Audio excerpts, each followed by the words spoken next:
When she was in New Zealand, she was informed that none of the mushrooms growing there wild were poisonous. So one day, when she spotted a hillside covered with fungi, she gathered the lot and made ketchup.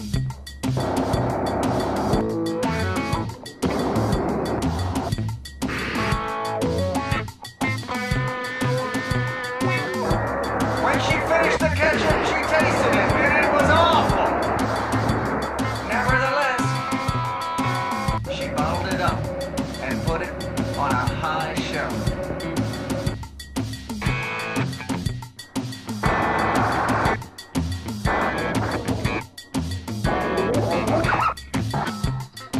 Bonnie was in a car heading towards New York City.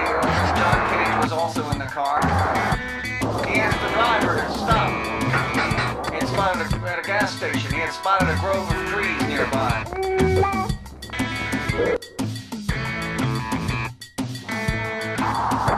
Ford was driving on the LIE towards New York City.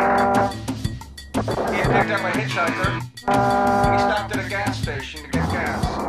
The hitchhiker asked him if he could wait a minute. He had to go across to the Citibank, across the highway, to visit the cash machine. It wasn't until a few months later that he found out that the hitchhiker had not only robbed that Citibank, but a string of banks across the country, and he was finally apprehended in California. Cage went into the grove of trees behind their gas station. And sure enough, there were the mushrooms that he was seeking, as he predicted. He gathered a lot and cooked them up for dinner later in New York City.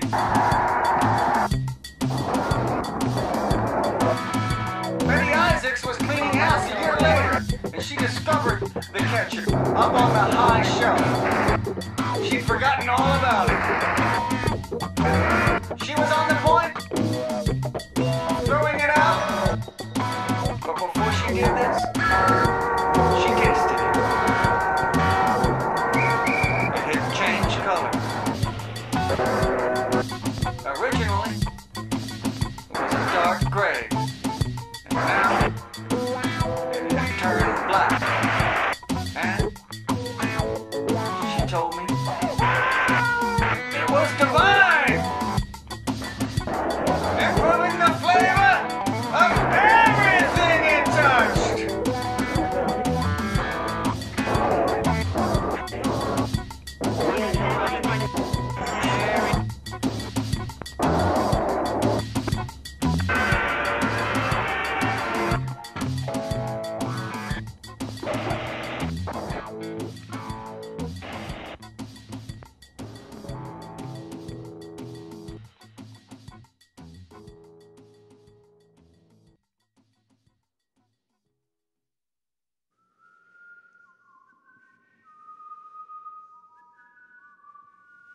One of Suzuki's books ends with the poetic text of a Japanese monk